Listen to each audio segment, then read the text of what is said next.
Hello and welcome to Living a Culture of Life podcast by Human Life International.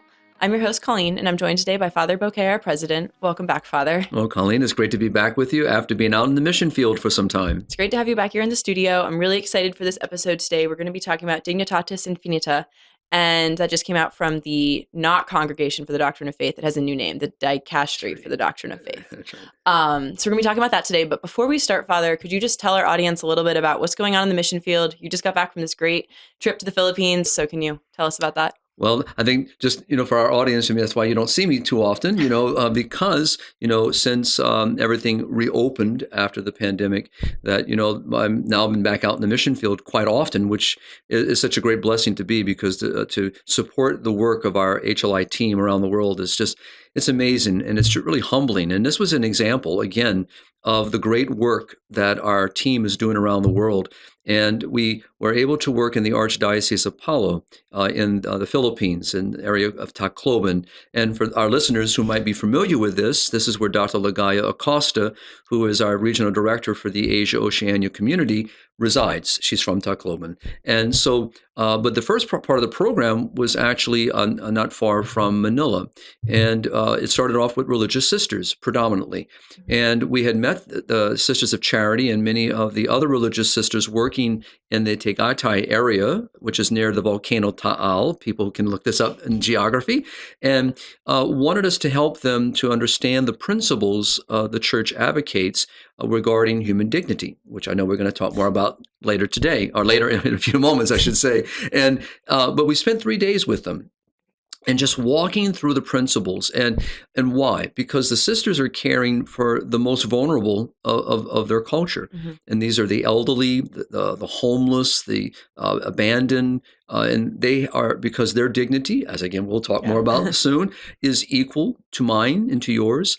How do we serve them? How do we deal with the moral dilemmas? So we spent 3 days with the sisters, and it was just a remarkable moment. And these are Mother Teresa sisters, right? These are Mother Teresa sisters, but there were also other religious communities present, and including religious congregations of men. Did you find that they already had a pretty good understanding of the human dignity, or were you teaching them things that they hadn't really heard before? No, I mean, all of the ones that that I encountered and we met and we discussed, no, the foundation is solid. Okay. But what was not there, in a sense, even from their own perspective, was an understanding of those principles. How do they apply? For example, a common question, because they're dealing with people that don't have insurance, they don't have financial means to go to the hospital, they don't have a premium that they're paying. So what happens if they need dialysis? What happens, in the end-of-life issues? What is required of them? Medication, artificial means of support. What is required? So these were the questions, but in order to get to those answers, we had to restudy, revisit. Basically, people that you're trying to understand what's extraordinary form and what's ordinary, so they can make sure that they're getting, or not form, care. Wow. Right. So they're making sure they were getting, that the requirements for ordinary care were being met, but because they don't have a lot of money, trying to figure out what would be considered extraordinary forms. These people aren't necessarily spending lots of money that they don't have. Well, not necessarily focusing on the money as much as, but it is a factor. In other words, when you don't have insurance, when you don't have financial means, when you don't have family that's caring for you, there are a lot of the factors that play into, those decision-making moments. And many times it's the sisters that are the decision makers, because they have no family, they have no one that's caring for these the people of God, and so the sisters are the ones that it befalls to of how to address them, how to handle them, and answer the questions that the patient may have, or the doctors or the nurses may have, and so it's an all-inclusive look. So what is the medical condition? What is the situation? What are the circumstances that the patient is facing? What are the kind of extraordinary things that are happening around this particular person at this time of their life. And so the sisters were just interested in better serving, better understanding, and being able to really answer questions when doctors or nurses or family members might pose a question to them, and being able to articulate that. So that was the first part of our time. Then we traveled over to the Archdiocese of Palo in Tacloban. And there is where 2 different sets of programs occurred. And so they were all 3 days of training. all around the same issues that we've been talking about. What is human dignity? Why must we serve human dignity? How does that service apply to, and to start, navigating, but helping people understand the ends of marriage. Why is contraception intrinsically, an evil? Why does it violate the conjugal act? Then we got into the issues of, IVF, surrogacy, all the various things I know we're going to talk a little bit more about. But these are again, to show you, it's not just a U.S. set of questions. Mm-hmm. It's not just a European set of questions. It's a global set of questions because we're dealing with human beings and human person. And what's remarkable is in those 2 days, or those two different programs in the areas of the Archdiocese, we gathered over 6,000 people. Wow. And it's an amazing, to see the one that people would sacrifice to travel from their barangay, from their communities, mm-hmm. to come and spend 3 days, with myself, Dr. Lagaya, and Dr. Brian Close, in these very, 10-hour days, going through the church's perennial teaching on the dignity of life and marriage and family. And it's exciting, and they're catechists, they're doctors, they're nurses, they are people. We had congressmen, mayors. We even had military present. Now they were there because we had such a large gathering, mm-hmm. so for protection, police. But they were at the mass. They came to mass. Remember, 80%, 85% of Filipinos are Catholic. Yeah. And so it's exciting to see. At the same time, what I would say is I'll be returning, mm-hmm. to the Philippines in October as a follow-up. To this. And why? Because more questions, mm-hmm. and specifically aiming at seminarians, looking at how do we address the doctors and the nurses. But what you saw was just this massive amount of questioning, mm-hmm. because as the West intrudes, and what I mean by the West is its ideology, mm-hmm. this anti-life, anti-family mentality, and to recognize that for the first time, now this is on regions, Colleen, and not as a whole, since of the country, the Philippines, but now we're seeing the total fertility rate below replacement level. Okay. So even the Philippines is now struggling under the weight and burden of this anti-life mentality. And just for our listeners' clarification, the Philippines is generally very pro-life and pro-family, right? I didn't know much about their culture before I started here, so just... Right. Yes. No, it's one of the strongest, countries still that's holding, to the dignity of life, mm-hmm. and the beauty of marriage. Divorce is not legal there, but it's under threat. So then if it's a very pro-life, pro-family culture, do you find that there's a general good understanding of what the church teaches about these issues there, or are these programs teaching people something that they haven't heard before? It's kind of a combination. Okay. Obviously, we are dealing with a very strong Catholic root, a beautiful Catholic culture. Mm-hmm. And you move around the various communities, and you and I don't see this anymore. But you move into any building, whether it be a public building or a Catholic institution, building, hospital, you see Catholic statuary, you see, mm-hmm. images of our Christian faith. Yeah. And so, but what I've noticed, and maybe that gets a little more to the heart, is as we have a lack of formation, mm-hmm. Not everybody has access, to opportunity for catechesis or for ongoing, mm-hmm. catechesis and formation. And it depends where you live in the world. And what I notice in the Philippines is there's a deep root. There's mm-hmm. a beautiful Catholic root, but it doesn't mean it always understands in the sense of, mm-hmm. why does the church teach what she does? So when you deal with the issue of contraception, mm-hmm. Most maybe like here, never hear about it, and so all they hear is what they hear from other people, mm-hmm. And what they see on TV or hear on the radio. And so this is why it's important for the education, because you're bringing out the good into the light. And you're giving people a chance to see the light, to see the good, and why the church upholds that good. And then talk about it, because many times it really is a lack of understanding. And once you help them understand, whether that's in the Philippines or Latin America, anywhere around the world, you watch people step into that light. And of course, the first thing is always, if I have been maybe practicing something that is not what our church teaches, the first thought is, oh my goodness, what do I do? Or how do I undo? Because you're dealing with so many things. But it opens the conversation. And this is where the follow-up is so important, and why working with the priests are so important, and with the religious, because they're on the ground. Mm-hmm. They're with the boots on the ground in the communities. And so now they can follow up obviously more easily than myself because I'm not from there. And so, but that's why it's important to work with the priest and religious and the seminarians, because they can then get into the barangay, or in the Philippines, into the communities, and be able to support this. That's why these two conferences were with catechists, because the catechists are the ones in the communities doing the catechesis, working with married couples. They're working with young men and women on chastity and purity issues and teaching the church's teaching. So it's an exciting thing, as you can tell. I mean, I love what our mission is all about. And this is just an example of the impact and the outcomes that are there. And I'll just give you one story of an outcome. And when I was about to ask, so I'm glad that you saw that. There are many out there, because when you meet the doctors, and the nurses and the healthcare, workers, and some would come up to me, because I had been in Tacloban, I've been in Ormoc, I had been, just for a visit, never had a conference in Ormoc, which is about an hour and a half, 2 hours out of Tacloban, still in the Archdiocese of Palo. But first time we actually have, it's called the City of Beautiful People. So it's very, very beautiful. And so, but they said, no, we were at an ASPAC. We met you at an ASPAC, one of our international congresses, and they said, this is when I first heard, the church's teaching on, and they said it changed me, in every way. So I wanted to come and have another time to be reaffirmed. And so that's exciting to hear. Or you meet a seminarian that's now a priest. Oh, Father, I met you 12 years ago when I was in the seminary. Now, it makes me realize I'm getting older, So, but that's exciting because you're seeing outcomes, impact from HLI's mission. So, and I know this subject obviously is going to tie in to what we're talking about, because this is the heart of our mission.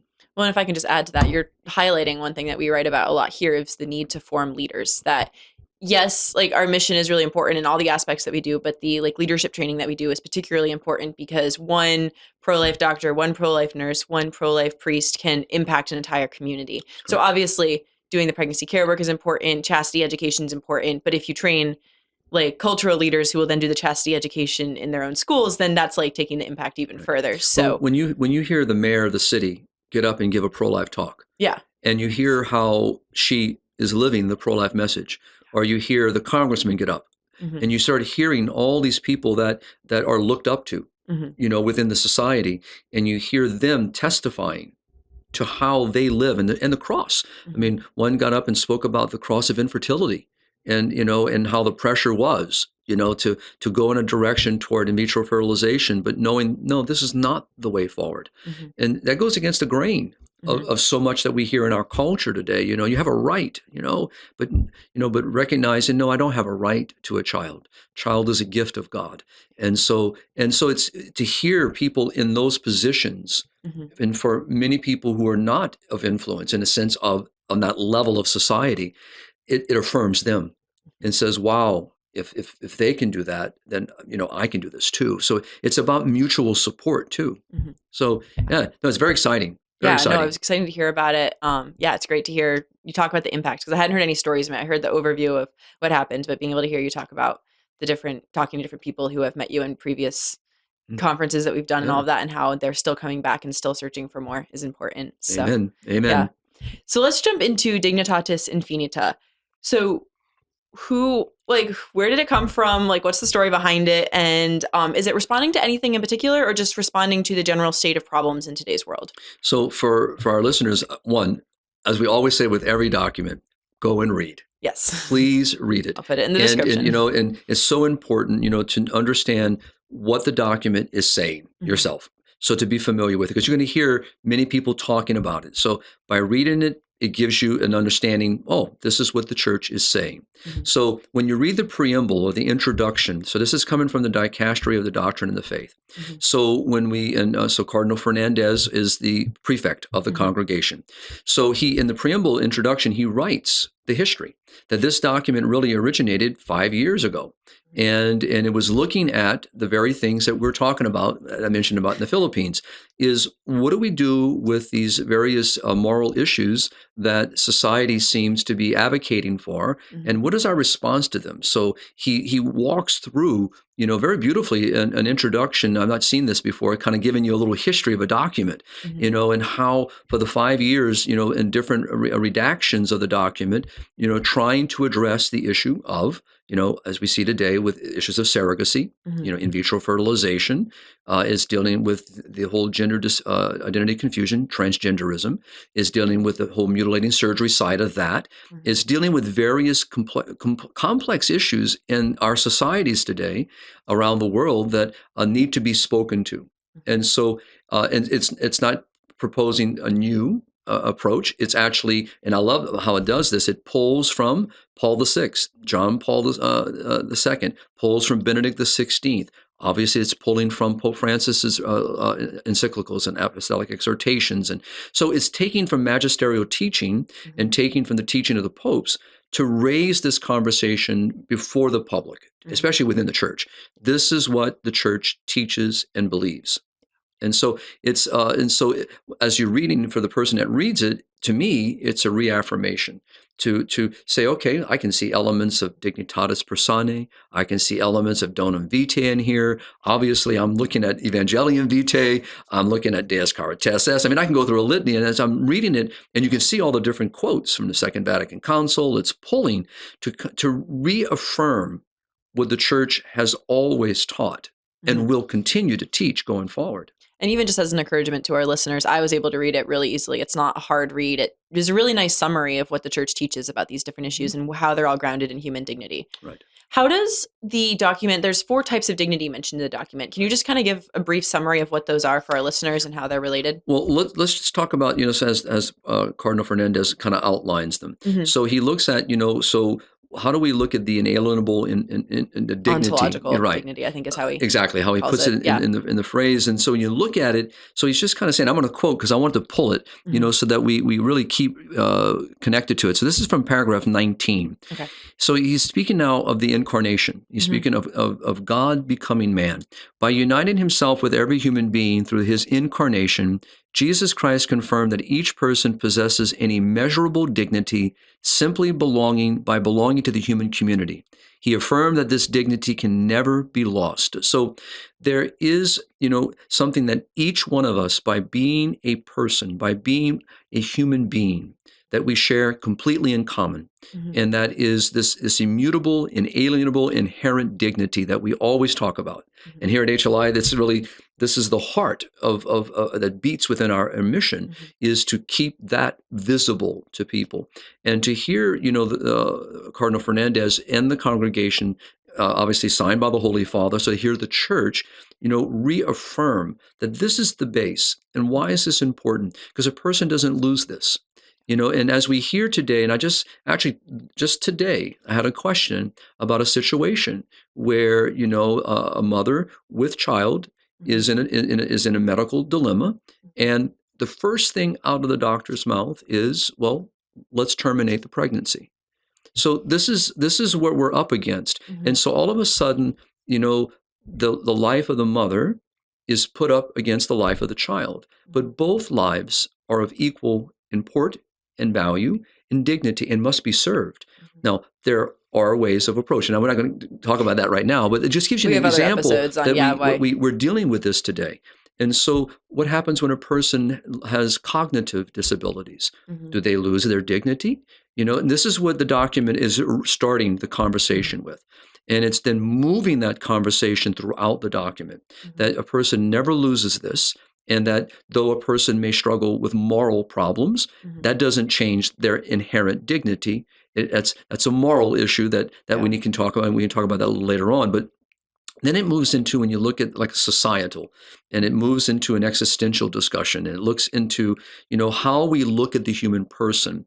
And so, but it always returns right back to this inalienable, inherent, immutable dignity. It seemed like the other ones that he mentioned flow from the ontological dignity. And I thought that was a really good distinction of that. You have this fundamental human dignity, and then he talks about, you said, moral dignity. And to my mind, I was reading it saying, obviously, that flows from it, because when you are living the moral life, you are like honoring your own dignity by being the person that God's created you to do. And when you're sinning, you're in a sense, acting against your own dignity and denying your dignity. Right. And so there's like a scale of people can be more or less moral, and that's going to be it's basically how they're responding to their own dignity, but it's not harming that ontological dignity. Like they have that just by virtue of being a human person. And then again, going into the social is you could have people that are living these lifestyle, like who are living in poverty, who are impoverished, who have a quote unquote undignified life. And it's not that they themselves are undignified. It's that the life that they're living is not in accord with their ontological human dignity that they have as a person, that they need their needs to be taken care of, their food, their shelter, their water. Exactly. And it was just, it was great to be able to have this distinction made of their ontological dignity is essential and it's always there. And then these other ones are important because of that ontological dignity. Right. So this one says, and you gave a just great summary because it's so beautiful to see how easy that is to articulate and how that message is so easy to understand and to bring into our culture that has lost sight of that. You know, that oftentimes, like I mentioned with the situation with the mom, with her child, you know, immediately people want to leap, you know, to, you know, kind of arbitrarily saying, well, this child doesn't no longer have, is the value of this child, the dignity of this child is diminished in some kind of way because, or as I heard just recently in a conversation with one of our affiliate and a medical doctor in India, speaking about how people with anomalies, a baby that's diagnosed with an anomaly, all of a sudden is moved directly toward termination, abortion. What makes this anomaly, you know, does not change the child's inherent dignity.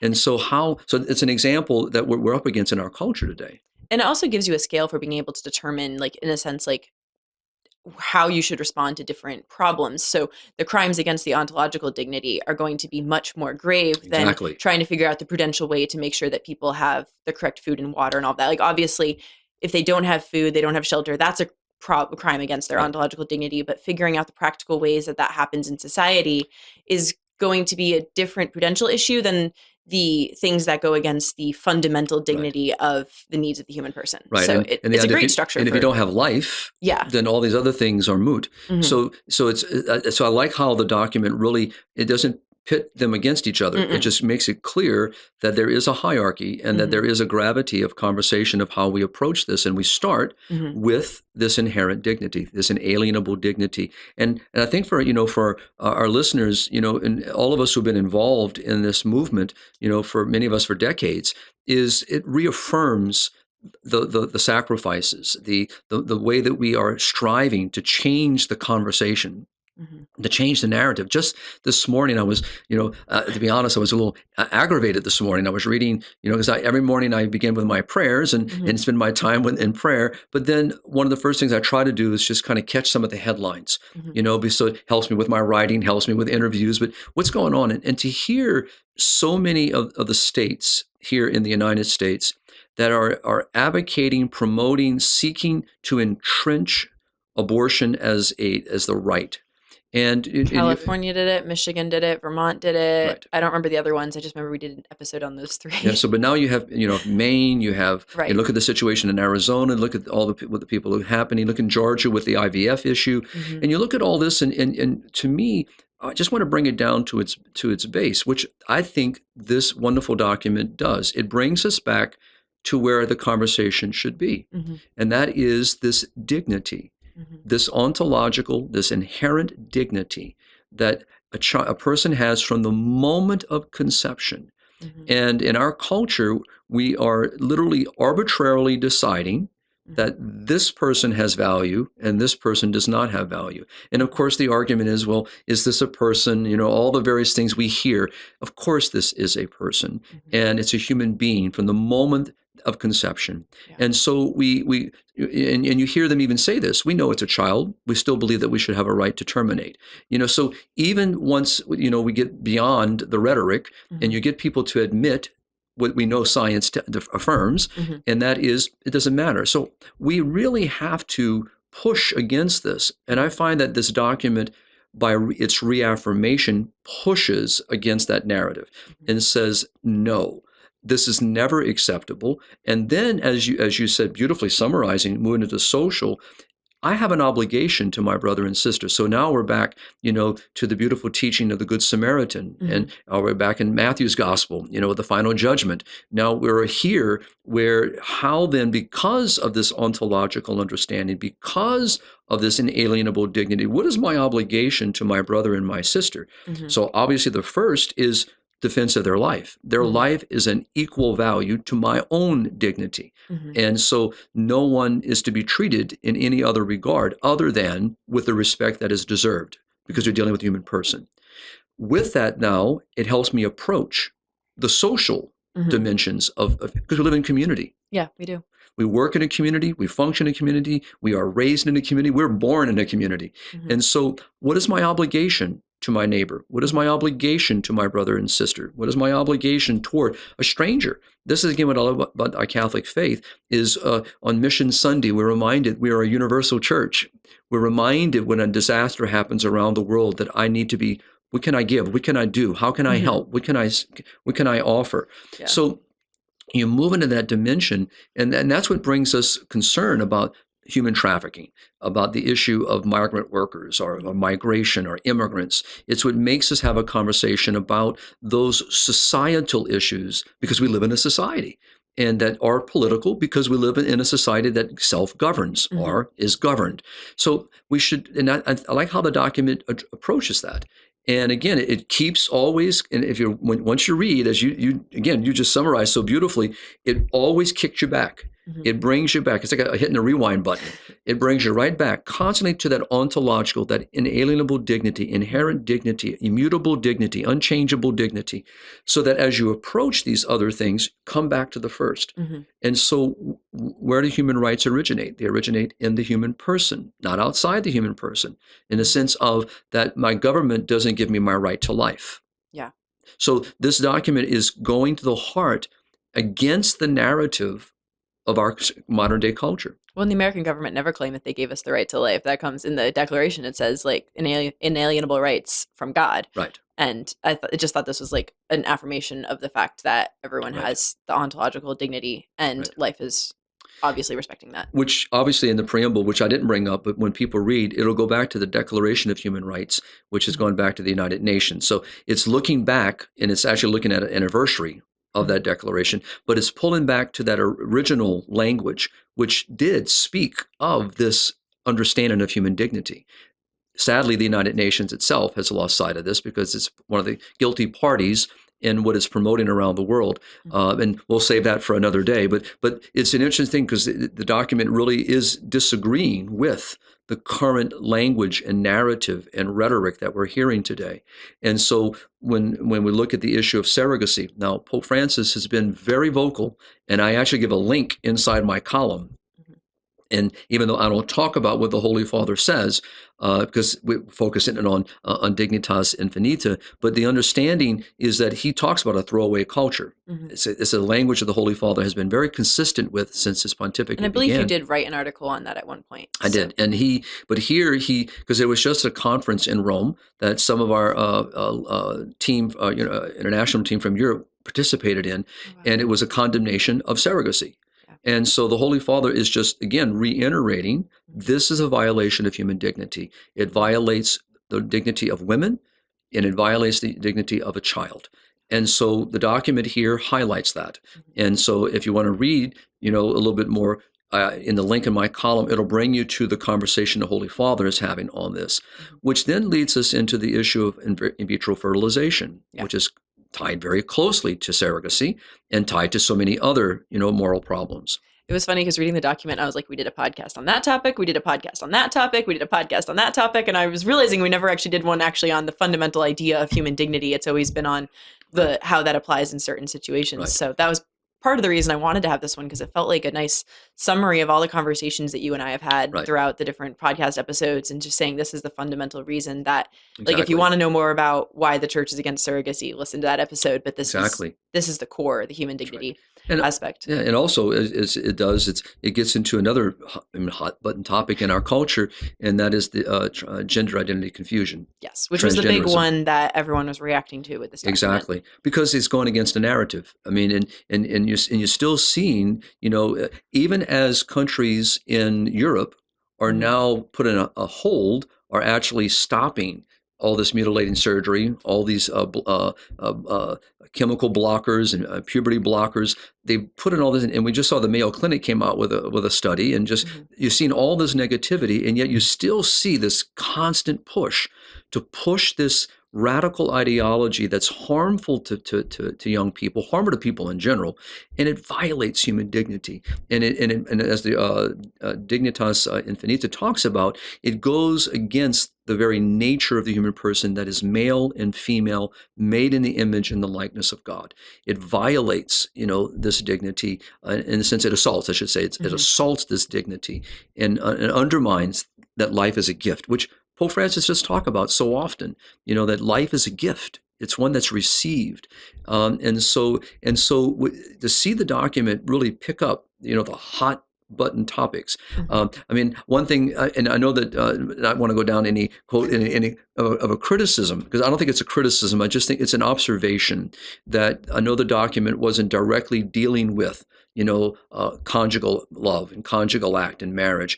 I only wish that it really would have tied in, the issue of contraception and the contraceptive mentality, just to kind of bring it into the conversation, because we know it's the foundation that leads to the abortion mindedness. It leads to the abortion mentality, and it leads to so many of these other assaults. And it kind of leads to the throwaway culture idea. That plus divorce are leading to exactly the idea that the marriage doesn't have to be forever. Exactly. And again, I know that what the document was specifically trying to address, and this topic that I'm bringing up is not always in the public mind today because it's just been so normalized and so accepted, but yet it is truly a fundamental issue.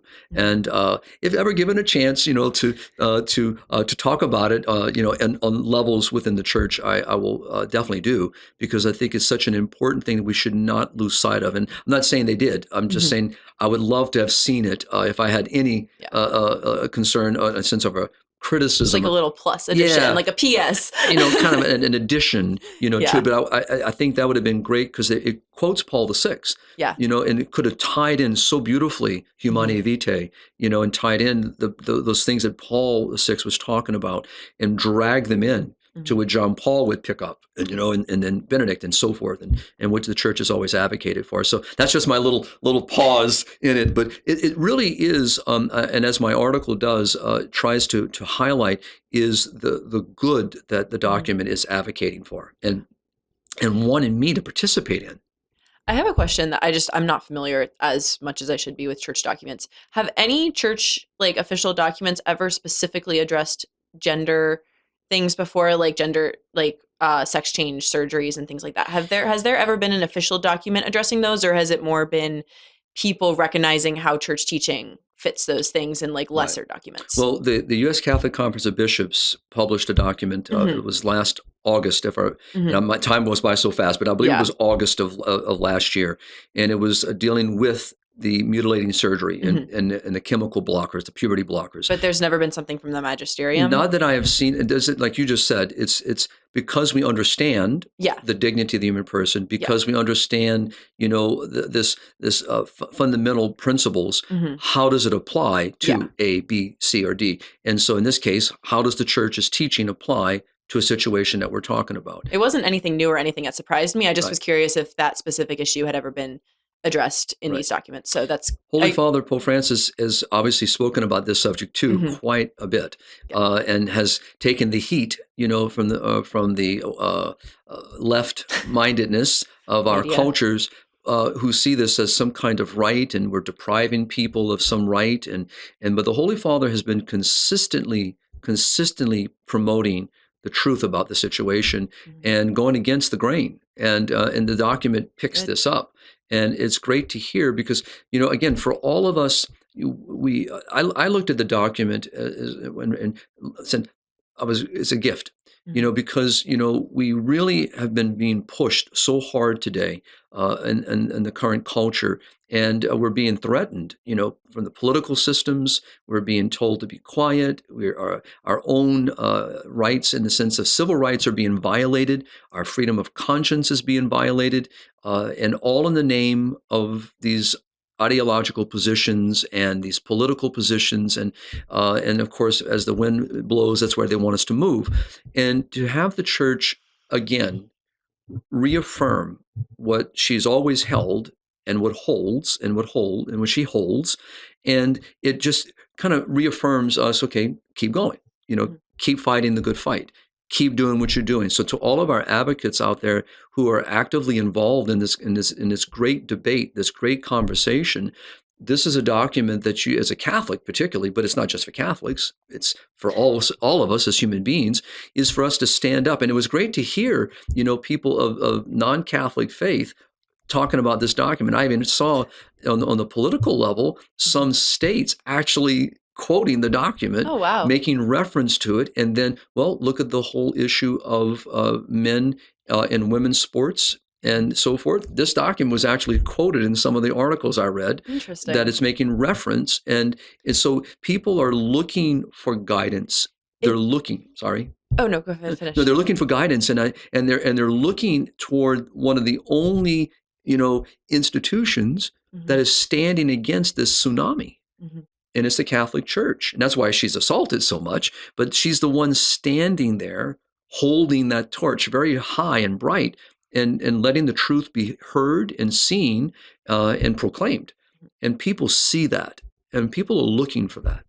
Well, and the document, just talking about how it appeals to non-Catholics as well, it's like it kept appealing to reason. Like, This is reasonable. Right. It's not only this like supernatural revelation that God has given us that we couldn't know through reason alone. It's that through reason we can understand human dignity, and God helps us understand it even more clearly through revelation and by becoming That's man. how it starts, actually, which is the document, which is very good, looking at the natural law, looking at what we can observe with our own eyes and understand from the process of reason and science. And so, it's very, very good. I like it. That's why I think people are drawn toward it. We're looking because we got all this ambiguity out there. We got all this lack of clarity, and it all depends on who gets the microphone.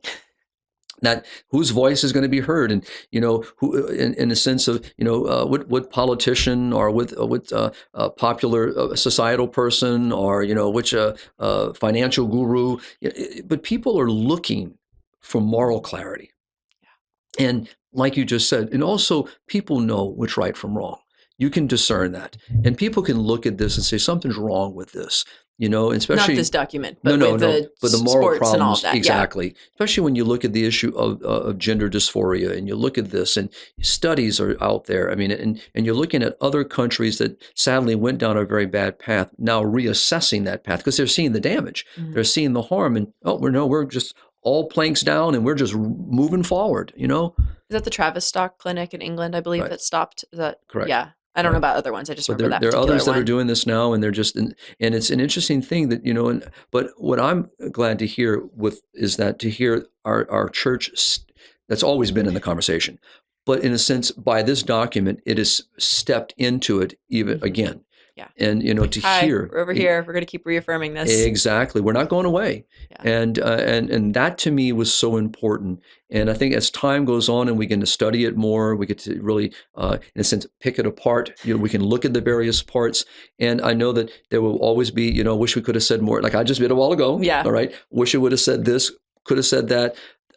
I think now it's going to be a step where you're going to see further things happen. Start a conversation. It'll start a conversation and create questions that are going to emerge, One thing that really stood out to me that I thought was a really interesting point that I'm really glad it made specifically is that when you don't understand human dignity, like ontological human dignity, everybody has human dignity, people then start using phrases like death with dignity to justify euthanasia or an assisted suicide. And so just the fact that the word dignity can be twisted to affirm acts that are actually contrary to dignity. And so just like reaffirming that's why we need to understand human dignity as Christians and as Catholics and as reasonable people in today's world, understanding that everybody has an ontological dignity, because otherwise you could get swept away by the misconstruing of words in today's culture. Which we have talked about when we've discussed euthanasia, assisted suicide.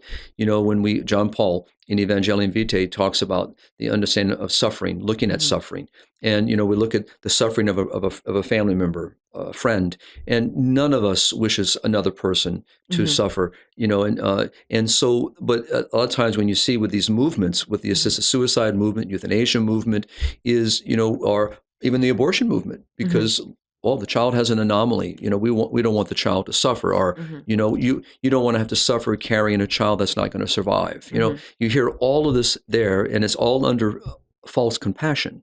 And so you look at this, and that is real accompaniment is to walk with this person and to accompany them in this moment, to assist them in this moment, always respecting their human dignity. And as John Paul would say, we don't put the person to death because we don't want to be inconvenienced. We don't want to suffer.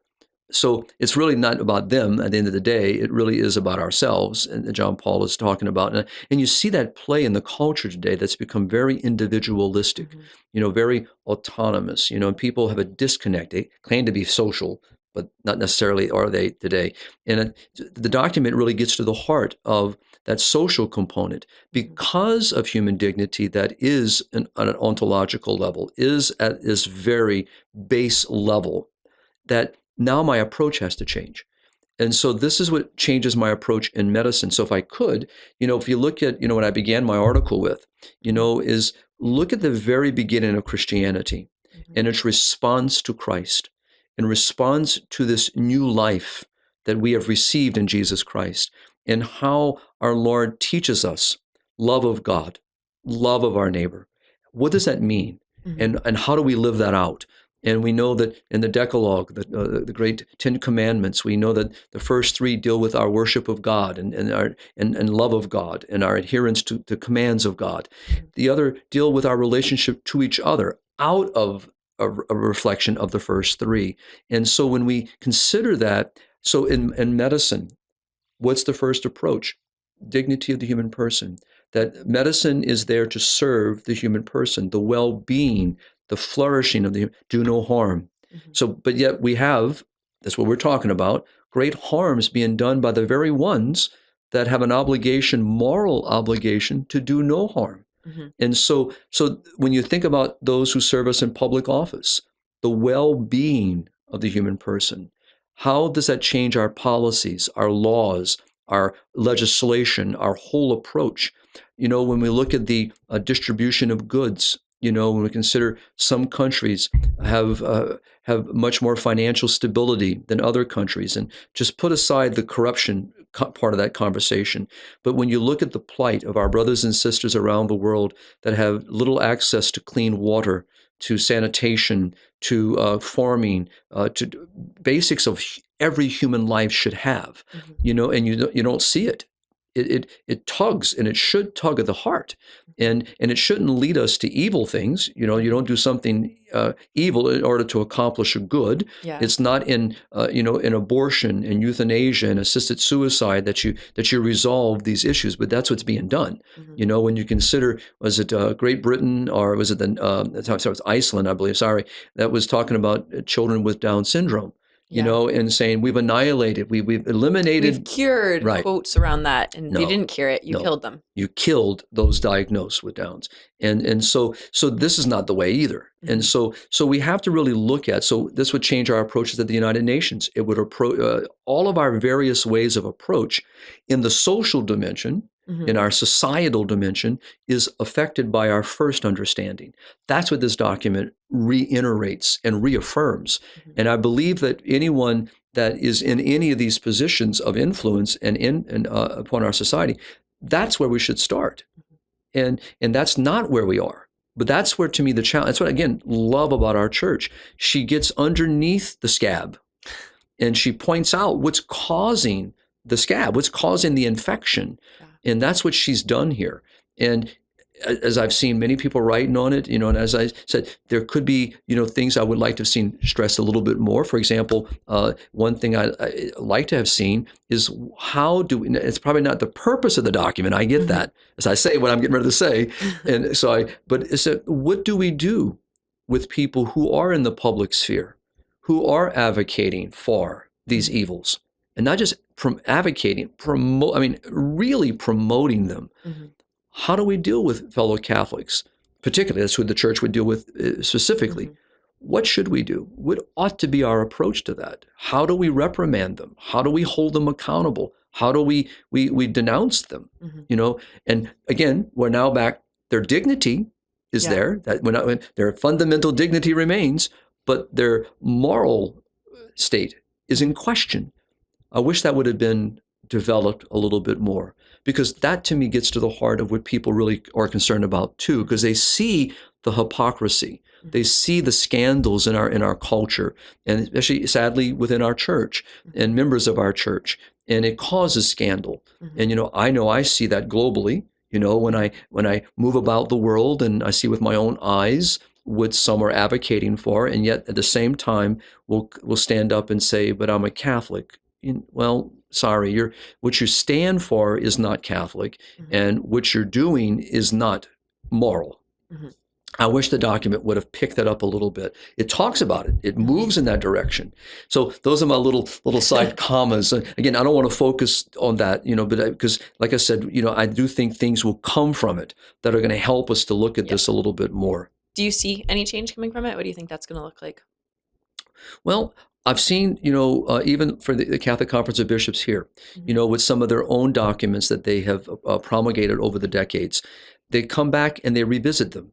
And they bring a new language to it or reaffirm. Even recently, the bishops reaffirmed, their the violence of abortion as a preeminent issue. That it's so important that we cannot ignore this issue, and so it really pulls that back up again. So I see that happening here. So the Holy Father has not backed off his understanding on surrogacy, IVF, on transgenderism. He's just focused on in the sense of making it clear that I don't care, if you don't like what I've said, I'm not worried about public opinion here. This is the truth, and this is what we need to raise up. So, no, I just meant more in society. Do you think you see this document changing anything in society? Or I do think so. I do encouraging people within the church to be able to talk about it. Just recently coming, as we talked at the beginning from on Dobbs, people, in the Philippines about Dobbs' case with the overturning of Roe, people were amazed with that. And the reason why I bring that up as per your question is that this helps with that, because what it does is it helps the people who are in the decision making or in the levels of influence within the culture to be able to say, I'm not alone. I stand in truth. The truth is the truth, whether you like it or don't, whether it's considered popular today or not popular today, it is the truth. And this is the truth that will liberate and set us free. So it has the potential if we respond. I think of Mother Teresa when she stood up, at the United Nations and spoke to the evils of our day. With all these dignitaries all around her, she stood in the midst of the storm and spoke a path forward. And, we began by talking about the sisters, right? In this particular case, Mother Teresa's sisters, on the ground, is an example of seeing love of God lived. And I told a story this past week during Mass about Mother Teresa and about a priest and his conversion, in the sense of seeing this understanding become visible. And I don't have time to tell the story, though I wish I had, because it's a beautiful story from Mother herself. And just speaks about seeing Christ in my brother and sister, recognizing Christ among us. And which brings me back to what I mentioned a little earlier, why from the very beginning of the church that our brothers and sisters of faith before us embraced service of their brothers and sisters. And you see how healthcare begins to grow, and the care for the elderly and the sick and the dying, those that were repugnant to the civil society are the very ones the Christians went to go and serve. Well, and I think that's the challenge. It's always a challenge, but especially the challenge of this document is, okay, yes, you might intellectually understand human dignity and affirm that everyone has a human dignity. Now, how do you go live that out in your everyday? Right. How do you go make sure that the weak, the vulnerable, the elderly in your community are receiving care in accord with their human dignity? I would say that one thing that I hope will emerge from this is a revisit of our own Catholic institutions. So our healthcare system, particularly, I'm thinking about, where so many have been compromised by secular values, which is what the ethical and religious directives that you and I have talked about on numerous occasions address. Yeah. How do we as Catholics approach healthcare? I'm hoping that this document will then reinforce that conversation, because what you just said is what the church, again, going back to the time of our Lord forward, has always been countercultural. Pushing against the grain that wants to ignore the humanity of the child today, the humanity of the elderly, and has become so dehumanized that we've desacralized things like human dignity, its base, fundamental dignity, that we begin to arbitrarily decide who has value, who doesn't have value. We use a quality of life definition, to determine value. We begin to change the way we approach how we deal with the end of life issues. We've talked about the issues of neurological criteria for declaring someone to be deceased. Yeah. It's affecting so many things. But when we come back to what this document is pointing us toward, as it looks at that ontological understanding, then pulls us into our societal understanding, pulls us into a moral understanding, and then pulls us right back and says, okay, this has to be constant in order to guide this, in order to guide this. And so if you start here, then you're starting in the wrong place. Yeah. So we must start. And that to me is where our Catholic healthcare systems have to be readdressed, where our ethical boards that sit in those institutions have to smell, and as one of my former professors used to say, stink like a Catholic. In other words, it has to be Catholic, following Catholic principles, adhering to our Catholic principles, non-compromising to those principles, and to really and have the culture, the environment within these institutions really breathe Catholicism that are principles. I'm not talking about statuary. That's beautiful. It's wonderful. I'm not talking about that's wonderful. I'm talking about really attitude, approach, how we employ policy, what we do. And so just like this young woman I mentioned in the beginning, so the doctor walks in, the first thing addresses is the abortion, the termination of your child.